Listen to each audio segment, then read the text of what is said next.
Green? Oh, shit. We can't talk about what we're talking about?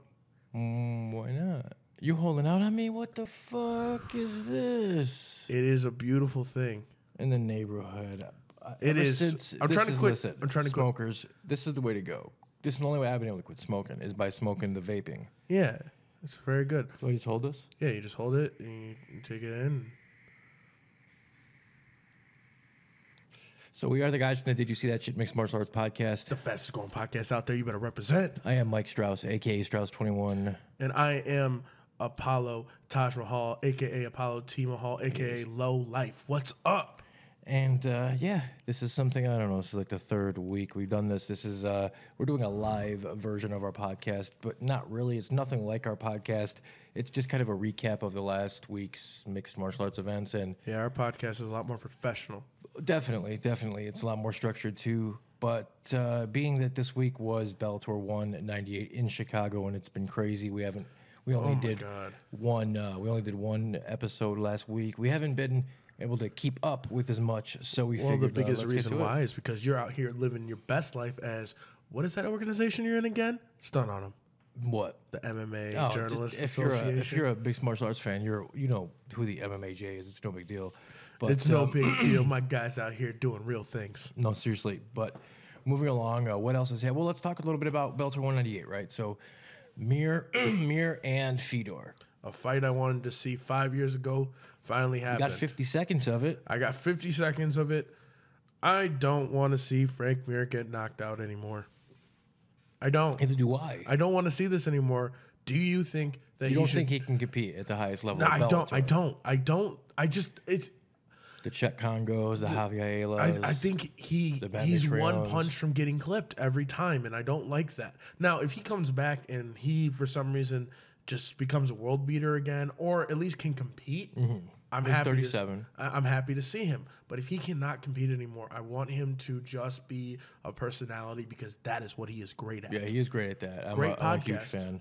Yeah, very good podcast. Shout out to those guys. I had a chance to meet both Frank and Richard for the first time. So shout out to those guys. They have a great dynamic. I love what they're doing. You know, moving along though. What's next for Fedor? You got Chael Sonnen and I think, and we talked about this on the podcast, but I even said, I was like, man, this is going to open Fedor up to like a whole different demographic of people because Chael is very good at marketing, and just having Chael on the card instantly opens him up to some more shit, which is nice. I really dig that. It's gonna be a fun build up. I think Bellator will do it right. I wonder, do you think this is a bad matchup for Fedor? Way too early for me to think about that. I thought about it for a little bit, though, but I think it's the best matchup possibility for Chael. I don't know what it is for Fedor, though. How about the co-main event, Emmanuel Sanchez catching Sam Silica in a standing arm triangle? I'm going to try that because I think I could do it, but he's very creative. Like, to be able to think of that. Duke Rufus guy. Those Duke Rufus guys are cool. They're very creative. The Showtime kick, of course, El Matador. Just a ton of guys up there, man. When he hit that, when Showtime hit that armbar on Benson Henderson, that was freaking crazy. So that whole camp is just, if you're sparring with those guys day after day, you have to be picking up some crazy stuff. You're always like ready for the unpredictableness. Yeah, definitely. And you saw how the way it played out, man. That just came from nowhere. He landed it, stayed with it too. Oh, you did not give it up. I was thinking, man, I was like, if he doesn't land this, man, I hope he's not burning his hands out or his arms rather, because he was going for it, you know? Yeah, that is always a fear, like to burn your. I remember when it went to the ground, he locked in the body triangle. I was like, all right, he's got it. Yeah, when he got it. Oh, no, I burned my arms out like when I wrestled. I did that before, and it's really a weird experience. Like your arms like go real limp. Yeah, you can't work them like you used to. No, but I feel like, man, it's just that was a really man. A title shot's next for Emmanuel. No doubt. Definitely. Emmanuel deserves a title shot. That he is possibly one of the best 145 pounders in the world. Yeah, and you've been saying this. You've been saying this way before. I didn't even pick Sanchez to win. I just. And then how about Lovato? He looked super impressive too. I know it was a last minute, Gerald Harris last minute opponent because Salter couldn't fight. Don't know exactly what the real issue is. We'll find out hopefully. But yeah, should he fight Salter before the title implications? That's what the question is. Or is he just next in line? We don't know. We don't know.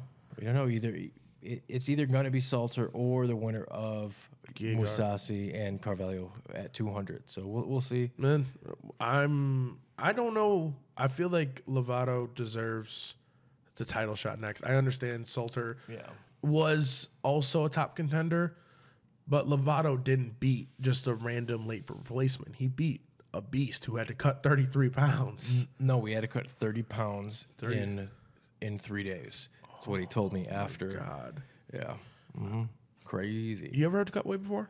Not like that. No. No, most I've ever had to cut is probably 9 pounds. Really? Worst cut I ever did, I got approached and they were like, I was weighing around 210. I was wrestling at 215. And like, we need a 189 pounder. Can you make it? What was that, 11 pounds? 11 pounds? Yeah, that was 210. No, 21 pounds. 289 or 189? Yeah, 189. I was 210. 21 pounds in about a little over a week. That's my strong suit. Yeah, it was like a little over a week. Really? Yeah, it was painful. It sucked. Yeah, I couldn't do that. Oh no, it was the worst. So I don't, and I had fat to give at this point. Right. Like I had like you don't anymore. No, I got tons of fat to give now, but I had like, I know. Thank you. I'm going to Weight Watchers tomorrow, guys.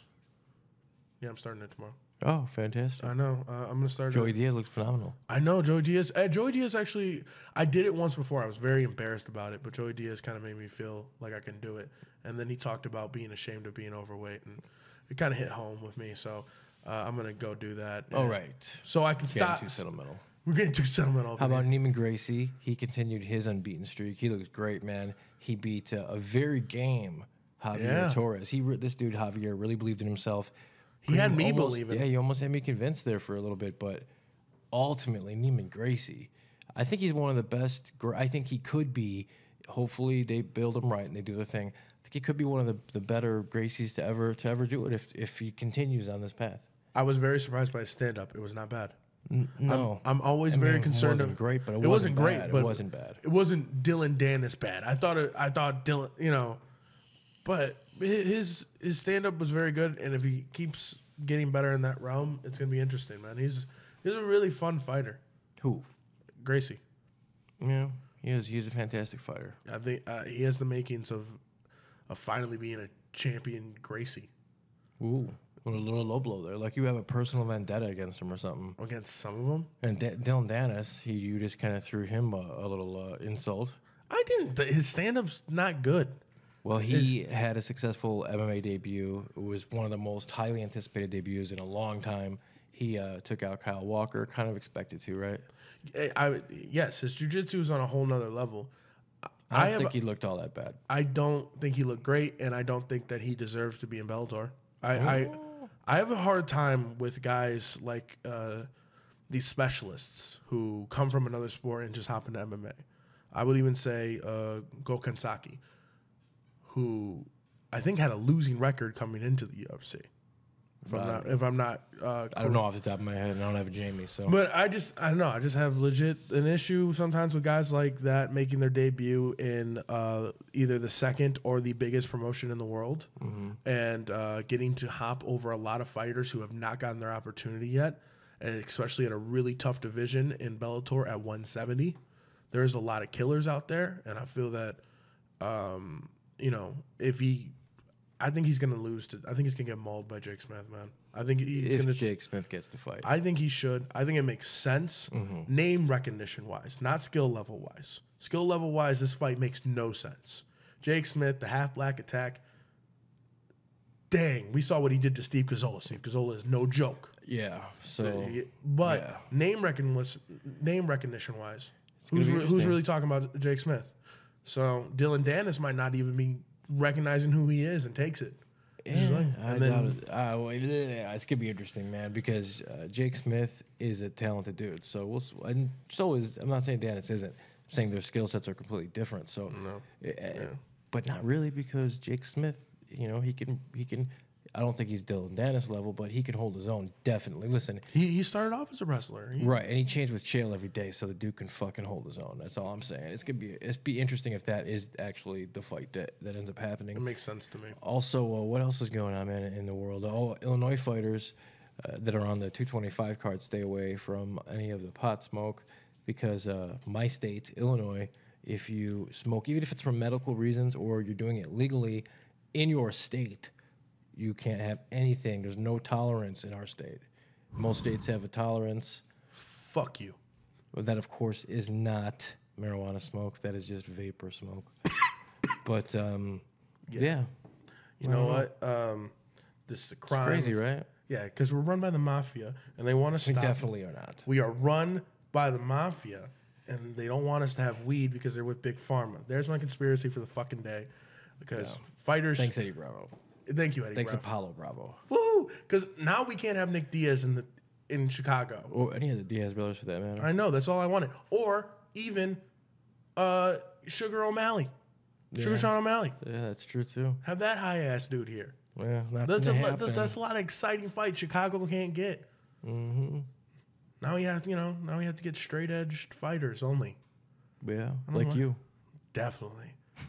I'm going to tell you a quick story. Uh-oh. They did find out that I will be, doing a fight companion with a couple of guys for the UFC fight, and they said I can't smoke weed either. Well, okay. Well, Because it might implement the fighters. Where are you going to be doing it at? I haven't gotten a location down yet. I'm working on a couple places, but we'll have more on that soon. It might just be a live stream audio podcast. It might be a video podcast.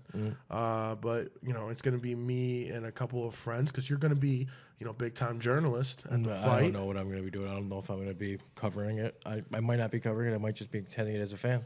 Well, you will be there. Either way, I will be there. Probably more likely as a fan. Yeah, and we'll be doing. I'll get hot wings and I'll be watching the fight and interacting with the Did You See That Shit podcast fans. Mm-hmm. So I think that's gonna be fun. And apparently, I'm not allowed to smoke weed. I'm now in the USADA testing program. Okay, let me know if they come knocking on your door. I don't think they will. That would be like the weirdest. Just what do you guys do? I don't fight. I was joking. All right, anything else going on, man? Israel Adesanya, I don't think they're building him right. Reports are now that he is going to be fighting in the main event of Tough 27. The main event of the finale, rather. Yeah. Against Brad Tavares. I think Tavares is too much for him, I think, to begin with, and then to put it on the main event, I just think maybe it's too much too soon. Maybe. But how do you bring up a fighter? Like, do you do boxing way? Do you sink or swing? Slow and steady. Oh, man. Let's look at the way they brought John Jones up. They threw him like to the wolves. To who? Stephan Bonner? Well, yeah. Matt Hamill? Matt Hamill. So those are two fights, and then he had Ryan Bader, and then he had Shogun. No. Who was in between? He had more than 2 fights in the UFC before he had that. He had like 3 or 4. Exactly. They didn't throw him to the wolves, man. They built him up. Yeah. You can't. It's totally different. They built John Jones up. So they did throw Francis Ngannou to the wolves, and he failed. I don't know. There's Francis, they kind of did, but the heavyweight division's so different. And then Yair Rodriguez, they threw him to the wolves. I don't think they did with Yair. We differ on that one. Yeah.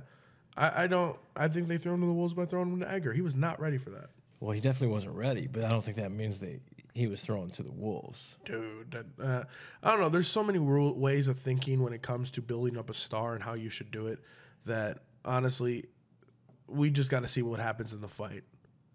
We've seen crazy things happen all the time. No one thought Brian Ortega would knock out Frankie Edgar. No one. Yeah. No one thought that Chris like that. Weidman would knock out Anderson Silva. We had the Matt Serras of the world knocking out George St. Pierre. The fight game is crazy. We have guys who come out of nowhere and are all of a sudden stars. Mm-hmm. This is true. Adesanya could be that next guy, or he could not be, and actually it would probably propel Tavares. So, but I don't think there's really much more to talk about. Why is this fucking record so hard to find? Jesus. Who, Adesanya? No, John Jones. Trying to find like a... Because it's all hidden in cocaine. Yeah. You got to blow it out the way. Here, I found it right now. I think some of it anyway. Okay, so who do we got in the UFC? Ready? Yeah, let's go. Brendan Vera, Vladimir Matyshenko. He fought Ryan Bader at his 3rd fight. Or I'm sorry. I lie. Yeah. I lie. His first UFC fight was Andre Cusimano. Okay, that was a give me. His second fight was Stephan Bonner. That at that time, that was not a give me. It's 4 years after Stephan Bonner's prime in 2009. But he was a big name. Dude, he wasn't being thrown to the wolves. And then Jake O'Brien, then Matt Hamill, then Brendan Vera, then Vladimir Matyshenko. Before we get to a serious contender, he's 1, 2, 3, 4, 5, 6, 7 fights in against Ryan Bader. You don't think that Matt Hamill was a serious contender at that time? At that point in time. And Brandon Vera was a serious contender at that time. No, they weren't. That was right after Brandon Vera beat Frank Mir. Your time, no, it wasn't. Your time, dude. Your time frame is flawed. It is. I don't know. I'll have to go back. Because I'll this relook is at 2010. 2010. Yeah. I think Brandon Vera was a top guy at that time. Brandon Vera was hot like right after the Ultimate Fighter in like 07. Brandon Vera? Yeah, Brandon Vera. There was like a point in time where people were talking about him being heavyweight and light heavyweight champion. Mm-hmm. I don't think it was right after which Ultimate Fighter season. I'm trying to find just Brandon Vera's stuff. Yeah, because that one is interesting. Okay. So what are we looking at for Brandon Vera? He fought Mir in 06, buddy. Mir in 06? Holy shit. When did he fight? And then who did he fight after that? I know he Tim lost. Sylvia, he lost to. Yeah, and then he lost to Fabricio. Then he won against Reese Andy. Then he lost to Keith Jardine. Then he beat Michael Pat. Then he beat Krzysztof Sosinski. Then he lost to Randy Couture and John Jones. You see my point? Yeah, never mind. All right. Thank you. Well, also, the UFC was not as deep at that time. That's not what we're arguing. I'm just saying. About throw to the wolves. True. They're throwing this motherfucker to the wolves. Tavares is just... Sink or swim, baby. Sink or swim. Anyway, I think that's about all we got. You have to go to some dude's house, I guess, you found at that swingers club. Yo, Grinder, man. Gotta be up on that. What's that? No, I really don't know. I'm going to send some people to you.